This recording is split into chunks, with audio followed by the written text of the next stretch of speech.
My most recent service project led me to Africa. I went to Zimbabwe to research how impoverished social conditions shape human development.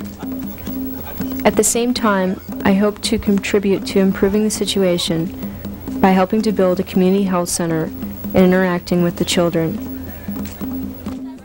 His mother has got a young kid now, but he doesn't know where she is. She's somewhere in Bindura, which is away from this town. And his dad lives somewhere in Harare. He's not so sure where he is because they split up. And he's one of those kids that is just abandoned out there when he's very young. I stayed in a small village called Nimbazia. There was no electricity, no telephones, and it was a daily struggle to obtain food and water. I remember one day I had taken a trip to the next village and encountered a small boy begging for food. He had told me that he had lost his parents to AIDS about a year ago, and I lived on the streets ever since.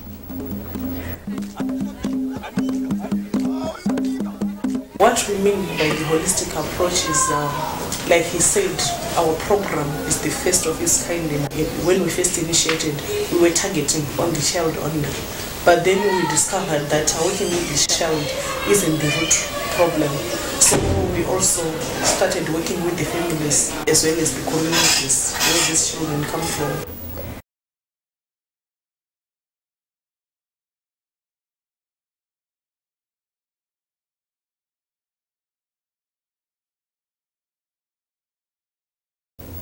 Yes, we have got children without parents, without all parents, but I can see the number increasing within a short space of time because of the AIDS pandemic. Medical services and supplies are very limited in Zimbabwe.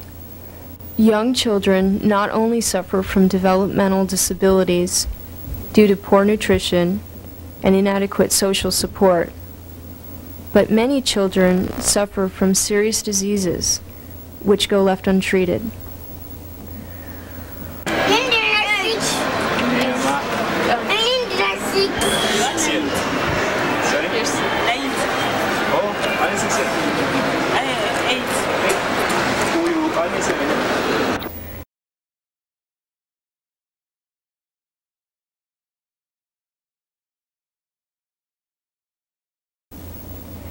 They need education more than anything else.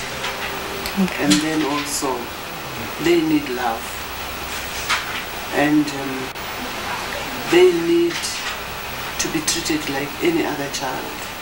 They don't need to be separated.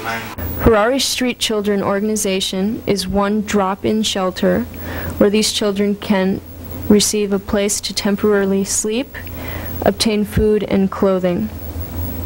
What they really need most is love and confidence. If they have confidence in you, then they can actually trust you and give you all the information that you need. But if they don't trust you, they will feed you with lies.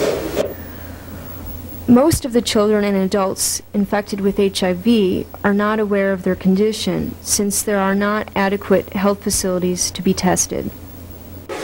Black people, short young men can smoke cigarettes and smoke glue and smoke and drink drugs, so it's too young. The AIDS epidemic in Africa is leaving thousands of children orphans. Kelvin stayed with the mother well before 1990. The father passed away. He went to stay with a relative somewhere out of town, but he was ill-treated, decided to come live in the streets. He also says at the Drop-In Institute, which is the place we visited earlier on, because of his age, they no longer want them out. But basically, him and his friends live off here in the streets. These children need to be treated with integrity, and they need to see that someone cares about them.